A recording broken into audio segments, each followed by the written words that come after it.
This episode of the Small Church Media Podcast is sponsored by #Church. #Church has been a service-based church media company, but recently they've made a pivot to become the one-stop shop for all things church media, tech, training, ideas, and encouragement. They have videos, a whole podcast network, free resources, and blog posts to help your church grow in every facet of the game. Not just media, but also ministry as well. And the best part is it is all completely free. #.Church's founder, Bobby King, was recently featured here on the podcast and has one massive heart for churches. So don't hesitate and head over to #.Church today to get started. Well, today's conversation here on the Small Church Media Podcast is all about church logos. Now, we're not going to be having a conversation about what makes a good logo because there's literally thousands of different blog posts all about that. This is not a workshop or a training on how we can make a great logo together, but this is an idea all around a conversation around the ideas of logos for your church, why they're important, why they are not, and what we should do moving forward. You guys ready to have this conversation? Let's get it.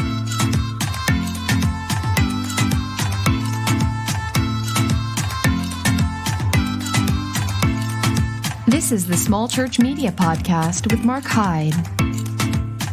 Well, what is good, everybody, and welcome back to the Small Church Media Podcast. Now, so last week, I guess we had another little mess up where I forgot to put in the intro music. So on the recording software, there's a little file, and if I click unmute while I'm recording, I hear that little jingle in my ears 24/7, and it just literally throws me off. So rather than do that, I always go back in and then mute it when I'm recording, unmute it when it's time to go, and I forgot to unmute it and you hear it. So there was just dead space there for like 20 seconds. So forgive me for that, but we are back. We're hanging out, having a whole conversation around the idea of church branding and what it means for your church. And I know when I say the word branding, there's generally sometimes a guttural churn of the stomach. Sometimes you start thinking of, okay, we are not a business. Why are we talking about marketing and resources and how to look good online and how to present ourselves better online and from the platform and all these different things? Because the church isn't an organization. It's not something that we're trying to create a massive business model around. It's the living, active, breathing bride of Christ. And I do agree with you 100%. But as we talked about last week, the amazing thing around the idea of church branding is how are you communicating what your church is all about to people who, A, are a part of your church so that way they can catch the vision and then hopefully jump on board and all go do it together. And it also helps position you in such a way where you're speaking to people in your community when they ask the question of, really, what is the church doing for me? Because as much as we want to say that people are not selfish, people are very, very selfish. And they want to know if your church can come alongside them in their area of life with their same type of culture and customs and the things that they're used to. And we talked about this on your church website when we put photos out there. But your church brand is so much more than a logo. Your church brand is how you speak and present yourself online. But it's also the reputation that you have from the community from the outside looking in. So when you're putting photos on your website, you are instantly telling people certain things about your church, such as what style of people are they? Are they more of a white collar? Are they blue collar? Are they hipster? Are they Gen Z? Are they millennial? Are they old school? Are they traditional? And all these things are not bad. People just want to know. And when we put our best foot forward, we want to make sure we tell people what we as a church are all about. And this is where the idea of branding comes in and your messaging around that and your reputation and why that actually matters for your church and how you should pull it off. Man, a lot of times when people first start thinking around the idea of branding, the ideas of logos quickly come into mind. Because when you're talking about a company's brand, such as like a Starbucks or a Pepsi or a Coke, when you think of, okay, what's their branding? You can instantly look at Coca-Cola and go, they have the scripty font with red and they're in movie theaters everywhere. Like that's kind of what the brand actually is, or what they put themselves forward for the brand. Coke Zero, though, has a different brand where they want to be more about for the athletes. And that's why they advertise in college basketball games and college football games all the time. But you would rarely see actual Coke be advertised there. But if you're watching things like the World Cup and international games, you won't see Coke Zero. You'll see actual Coke because each one of their products product speaks to a very different person, and they speak to different people. And because of that, they do have slightly different looks and different ideas and structures, and their branding is completely different in terms of their logos, their font selections, their colors, the images they use, the music they use in the commercials. Everything is different because they're each trying to speak to a very particular person. And so many times for us as churches, we do a very good job telling people what we are all about. And I want to make sure I didn't reiterate that as well as I wanted to in the last episode, but churches normally do a very good job where we tell people we are here to introduce you to Jesus. However, what churches don't always do a good job with on their website is tell people why that matters to you, not just for eternity, because that's where churches like to stop and just at the end we say, just take me to heaven when I die. When people go, okay, cool, but what about for the next 60 years while I'm here on this earth? How does this benefit me now? And churches don't always do a great job in that area. And another area where I would say small churches don't necessarily do a good job in either is their logos. Now, to be honest with you, logos around the whole conversation around logos is so complicated, okay? Because logos many times are subjective in terms of what makes a good logo and what makes a bad logo. I could bring 20 people into a room, give them 3 different logos and say, what's your favorite one and why? And what's the one you hate the most and why? And every single person from every different walk of life will give me a different answer. However, there is also a lot that we can control using our logos to help people understand who we are as a church, what type of culture we have, and are we able to speak into their life right here, right now in the 21st century. So here's what this conversation and this episode is going to be all about, okay? I already talked about the top of the episode, but this is not going to be, okay, here's 7 things that makes a good logo because honestly, there's literally thousands of different blog posts written online about that, and I don't want to just rehash it because that's wasting my time and it's wasting your time. This is also not a workshop on how to make a great logo because it's audio, guys. I can't say visually, all right, let's look at this. You see how this looks like this and this looks like this?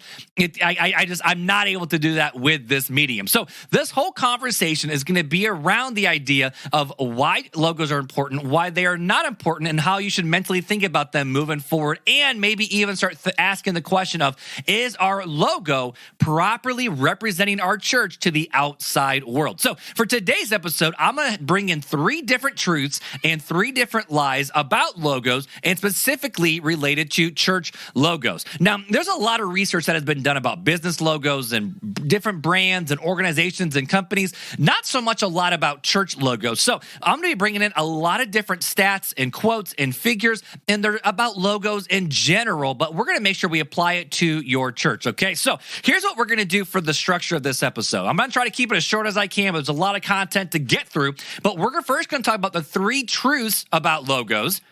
And then secondly, we're going to talk about the 3 lies about logos and then ask the question of, does this really matter? Okay, so here are the 3 truths when it pertains to logos, all right? The first truth that we're going to talk about is that people actually care about what a logo looks like. Okay?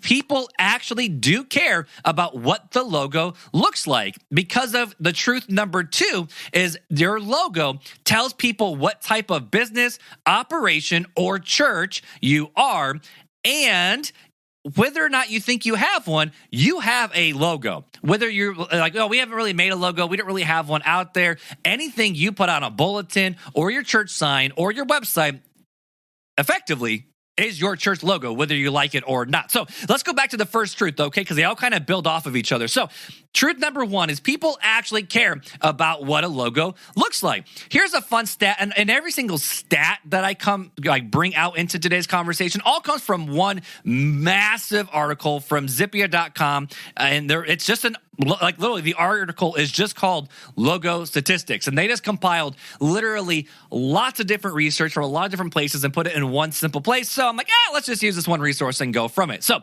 they found that 60% of consumers will avoid a brand that they find odd, ugly, or unappealing. And this percentage holds firm even if a brand has positive reviews. So people will actually not buy a specific product. They won't work with a certain company And they may not actually do business with that place if they find it that the logo just doesn't look great, even if it has positive reviews. And to be honest with you, I am one of these people. When I was looking for a gutter company, actually, for local back, I've had 3 different houses. I replaced gutters on 2 of them. I used 2 different companies. The first company that I used, it was just given to me by a recommendation from my mother, who was also my insurance agent. So I'm like, fine, Mom, we'll just go with it. But they didn't even have a website. They had no logo. It was whatever. So the second time I was looking for a gutter company, I'm like, okay, where is a gutter company that is local to my house that actually looks like they've been in business for a while and they actually do care about how things look? Because if they're putting something on my house, they got to care how things look. Because if they don't care how things look, it could end up looking bad for me. So I wanted to make sure I found a company that actually looks great online, specifically even with their logo and their branding, so that way when they come out, I can trust them. Now, I will be honest when I say this one, okay? So when the company did come out, they came out in an unmarked old Penske truck, and the dude that showed up literally looked like he just smoked 100 cigarettes and had a nasty white t-shirt and whatever, and that's just awful. And there's been so many other times when I've had different contractors come to my house where they show up in a marked car, not like a police marked car, but like a car with the logo on the side of it. They're wearing a polo or a t-shirt or hoodie with their logo of their company on their chest because they're just trying to connect all the different dots together to say we are a reputable company. So I don't go a little too far in that conversation, so I'm going to bring it back about people actually do care about what your logo looks like. And again, 60% of customers will avoid a brand if the logo looks ugly. Here's a quote from an article from designpowers.com about why a good logo is important for your small business. And the quote goes like this: a well-designed logo builds trust by validating your professionalism and gets people to stick around. It tells potential clients who you are, what you do, and how that benefits them. It communicates to people with no prior knowledge or experience with your business that you do great work. If your logo looks unprofessional, people will undoubtedly question how well you're able to deliver your products or your services. Have you ever hit the back button or chose one company over another because they simply look more legit? People make snap judgments, and poor design will make people leave. So for your church, here's the takeaway from this one thought, okay? Whatever you have on your website, on your social media, or on your church sign or your church building, wherever you put it, people who are driving by actually do care about what they see because they will instantly make a judgment about the type of church you are. And that leads us into the second truth of your logo tells people what kind of church you are. We know this is a fact if you're driving by a building and you see the cross with a red flame going up the side of it, that's an instant notification that that's a United Methodist church. We can sometimes recognize Catholic churches by their buildings or symbols that they use. And so many other times we can look at a church and be like, oh, that looks like a bunch of old people. That looks like it's a hip church. That looks like it's a modern church. Oh, they look like they got a coffee shop on the inside. People will look at a logo and instantly make a snap judgment to figure out what type of church you are. And bringing it into the business world, 42% of consumers believe a logo effectively communicates a brand's personality, okay? So just under half of people believe in their heart that the logo effectively communicates the brand's personality. And this suggests that many consumers think that they can accurately understand a company based solely on the brand's logo. And if you continue that conversation, 78% of consumers believe that brand logos are actually a work of art. And that shows the high regard consumers have for a brand's logo and how much it will impact their choice to purchase with a company. There was a study that was done, and that's where, and I don't say there was a study that was done because I don't have the actual proof, but when they ask people these types of questions, because I've answered these types of questions before, what they will do is they'll slide logos in front of people and say, tell me what type of business this is. Tell me what type of business this is. And to prove that point, I'm going to list off 6 different types of businesses that some are popular, some are not. And I want you to, in your head, while you're driving, while you're walking, while you're in your office, whatever you're doing, I want you to picture this logo in your head or something about the business with this logo, all right? Number 1, Chuck E. Cheese. Picture the Chuck E. Cheese logo in your hand. If you can't fully picture it, picture some sort of picture that represents Chuck E. Cheese in your head. The second company is McDonald's. Picture the McDonald's logo. The icon, the text, the pictures, all that. The third one is Nike. The fourth one is American Airlines. Whether the new one or the old one, maybe you didn't know they had a new one, but they have a new one. But picture the American Airlines logo in your head in comparison to Spirit. Number 5, IBM. And number 6, any local law firm in your area. When you think of these different logos in your head, we can actually picture what they look like or something similar. For the law firm, you might be thinking there's pillars, there's no frill, there's just like for lack of a better word, like a Times New Roman font, because they are very white collar, they are very professional, and they want to hold up the truth. You have something more like Nike in that swoosh, and that represents what? The forward motion of a athlete going forward. Chuck E. Cheese has a lot of fun with bright colors and bubbly letters, whereas McDonald's has had that arch for a very, very long time, but it's their target has always been young families or more of a hip generation. American Airlines, in comparison to like a Spirit or what's the other airline that flies out of South Bend that's really cheap? Allegiant. So when you look at an American Airlines or a Delta or anything that's a high-end aircraft carrier or company that, flies you from one place to another, I'm sounding like an idiot when I talk about that right now, versus like the really cheap companies, right off the bat, one is going to be more expensive, more professional, and maybe more for the business person in mind, rather than cheap flights that people just wear sweatpants and go on the airplane for. IBM is the biggest, largest, one of the most, I would say, influential tech firms out there, because they create products that are in virtually almost every computer out there. When you think of each one of these logos, they each are targeting a completely different demographic, audience, and population, and they do this by how they present themselves in their logo. And people will look at logos and instantly try to figure out, are they for kids? Is it childish? Is it professional? Is it white collar? Is it trendy? Is it hip? Is it traditional? And whatever decision you have to make based on what you want to have for your logo, the answer is there's not a wrong decision, unless you're creating a logo that is designed for a different demographic than the one you are trying to reach. So far we've talked about the two truths leading into number 3, where people actually care about what the logo looks like. Truth number 1. Truth number 2 is your logo tells people what kind of church you are. And then number 3 is you already have a logo, whether you think so or not. Whatever you put on your church sign, your bulletin, business cards, print materials, things you put in the mail. You can even be putting stuff on t-shirts. Whatever you are using to show who you are online, that is your church's logo. And so many people will think, oh, well, you know what, Mark, people know better. If we just have a picture of our building or our church sign on our church Facebook page, they won't make a snap judgment about us, right?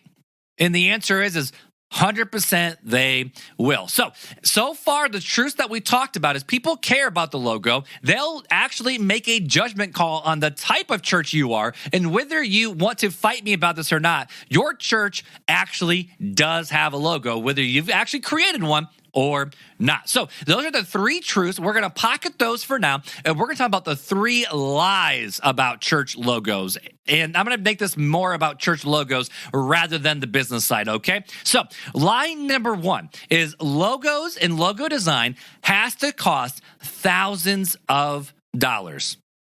Thousands of dollars, okay? So there's a statistic out there of how much would a small business pay for a logo, okay? And they did all the statistics of, 0 to 500, 500 to 1,000, or $1,000 or more. And they found that 67% of small businesses are willing to pay over $500 for a logo, but only 15% of small businesses are open to paying for over $1,000 for a logo. And so right off the bat, a lot of small businesses, these are businesses that are either getting started, only have a handful of employees. These are not your big multi-million-dollar companies. A small business, what's the definition of a small business? They have to make is it under 200, under a quarter million? I'm not really sure what it is, but a small business is what we know, a small business operation. So right off the bat, when you see that, it shows that at least 85% of small businesses are willing to pay up to $1,000 for a logo, and most are willing to pay over $500 for a logo. Now, I don't have stats on how much people have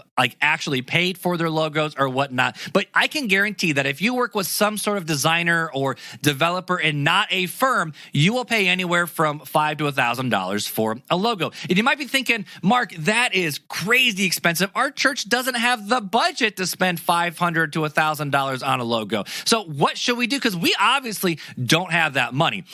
And my answer is simply this. Yes, your church actually does have that amount of money if you can do it in such a way where you say, this is why we need a new logo for our church, because we want to be able to, as we reach our community, step into our community and have a good reputation when we go and step into our community. When you frame the idea of a logo around the idea of, oh, we just need a new logo, we just need a new logo, we just need a new logo, no one is going to buy it. However, if you have the idea around the fact of, we want to be a modern church reaching the next generation, logos matter to these people. Visual identities matter to these people. We probably should have at least something that at least gives us a good step forward to basically tell people what type of church we are. Now, there are so many different other logo companies out there. And to be honest with you, I would recommend staying away from websites like Fiverr where you can get, $10, $15 logos for really, really cheap, because all they do is slap together something really fast and they probably copied it off somewhere else. And it's really not going to be that good of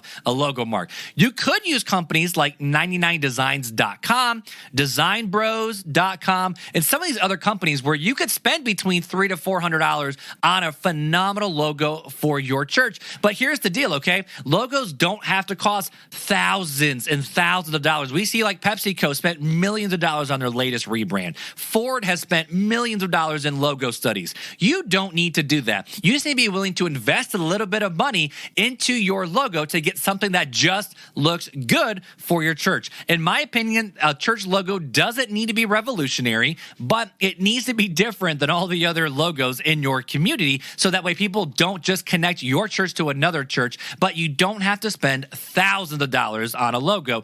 Generally, you can flirt somewhere in that $500 range and totally be okay. The second lie regarding logos is that a logo will last forever.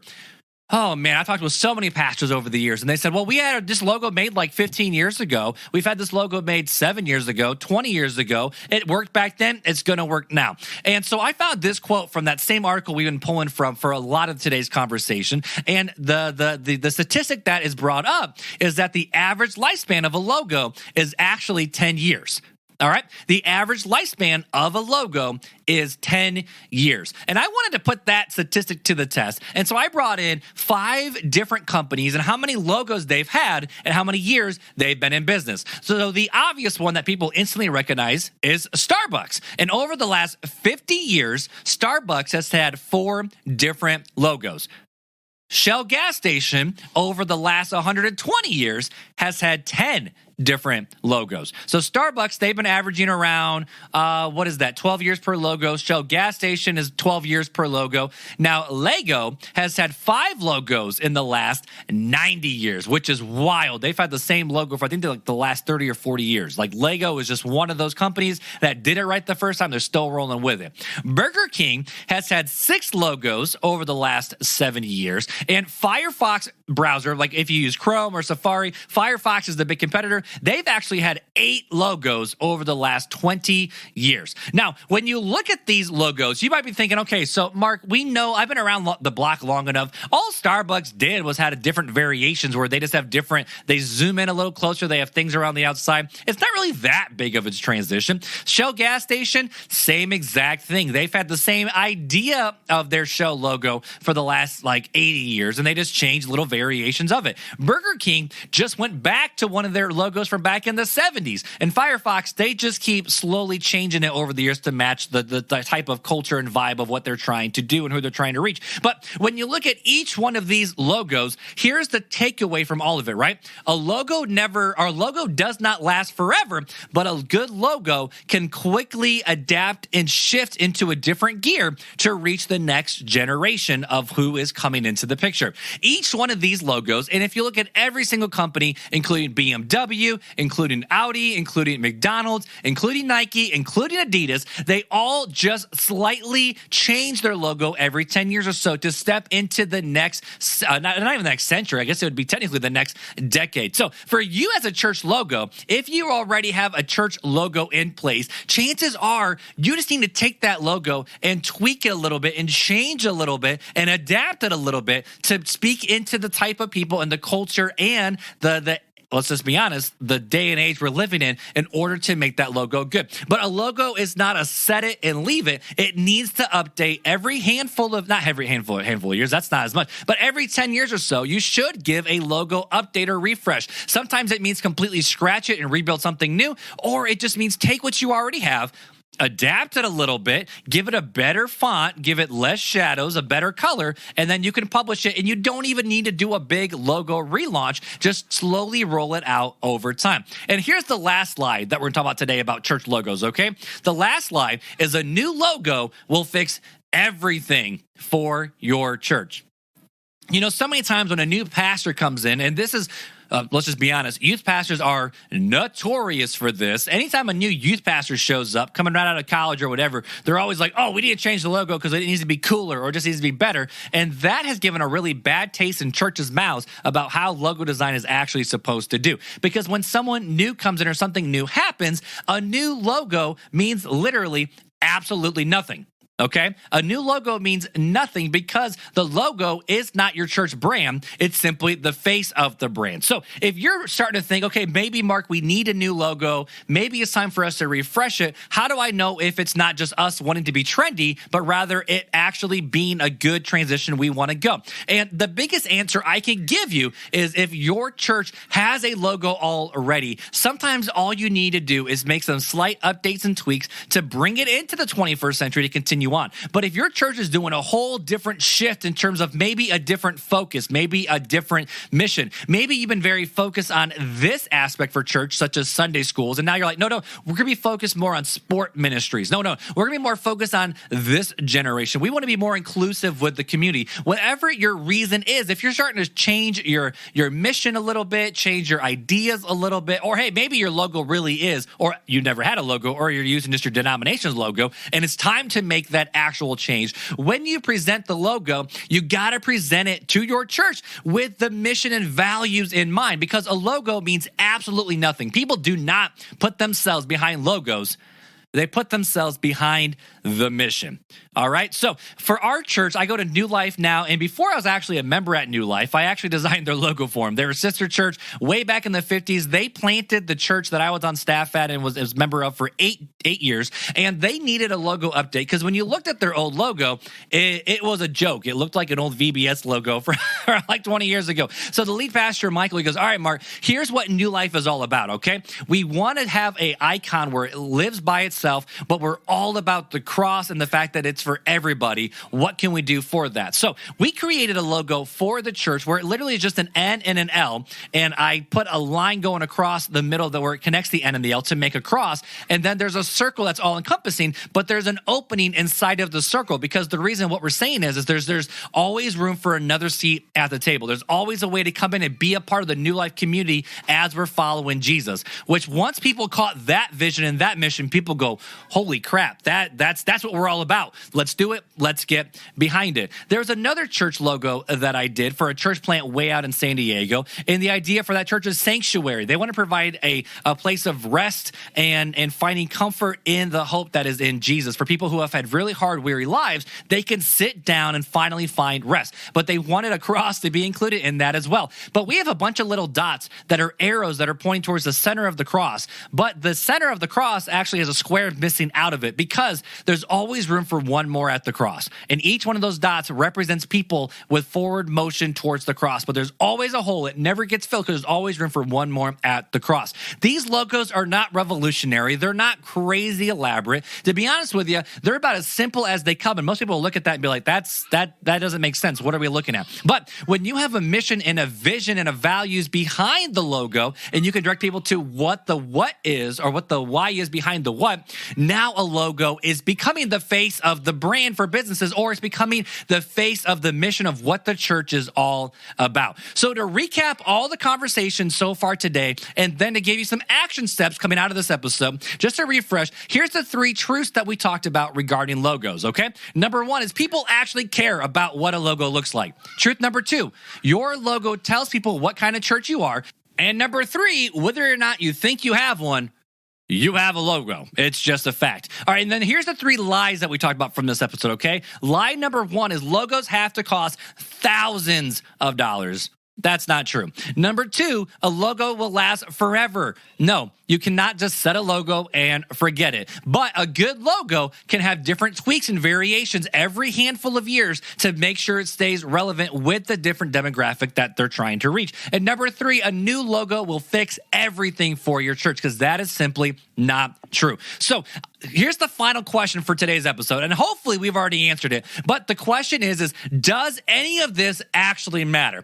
The last 30 minutes that you've listened to this episode, did you just waste it? Does it really matter about logos? And I actually brought in a quote from John Robinson. He wrote this article on medium.com about why we shouldn't care about logos. And he says this: logos can't tell us who or what a brand really is unless we purposely bind meaning into them. Remember, a logo is not a brand, and this holds true for all of the brands we interact with. A brand is what customers experience every time they interact with it. This, of course, is strengthened by a strong visual identity. Every single interaction and touch point that customers have, from customer service to usability to extra sensory, adds to a brand's perceived value and strengthens brand recognition. When a company does this well, the logo becomes darn near unnecessary. So does this actually matter? No. A logo doesn't necessarily matter. No, not really. But at the same time, though, you want to make sure you present your church in such a way where visually you're not preventing people from stepping foot inside of your doors, because people will look at your logo and they will judge you. They will have a perceived interpretation of what your church is all about. And then when they ask the question of, do I want to be a part of that church? They have to then answer the question of yes or no. So yes, your logo does help people, especially from a church sign, but again, your brand is more than your logo. The types of pictures you're putting on your website, the types of colors you're putting on your website, and even your font usage all has a part to play in your church's brand. But yes, I do believe it starts with a strong logo. So what should you do coming out of this episode, okay? How do you know if your logo is outdated, not effective, or just not good? Here's one test you can do, all right? Talk with different people from the different generations inside of your church and point blank ask them their thoughts. You can say, does this logo look good? Does it represent the vision and values? If you were to see this logo, what would you think it's supposed to tell you? And now, granted, people inside your church, they'll probably give you the stock answer of the church because they've been part of it for a long time. So if you want to take it to the next level, ask different people who are not a part of your church or not connected to your church. You could literally take the icon of your church or whatever, put it on Facebook and say, when you see this, what comes to mind? And then literally say, be brutally honest, because until you're brutally honest, you won't get real people's real thoughts. Another thing you could do is talk with someone who is a designer, whether they're in your church or you're connected with them somehow. Or I would stay away from agencies, to be honest with you, because they'll charge you $2,000 to $3,000 minimum for these logos. But talk with a designer and just get their opinions and maybe even a quote on what it'd be just to revamp the logo and bring it into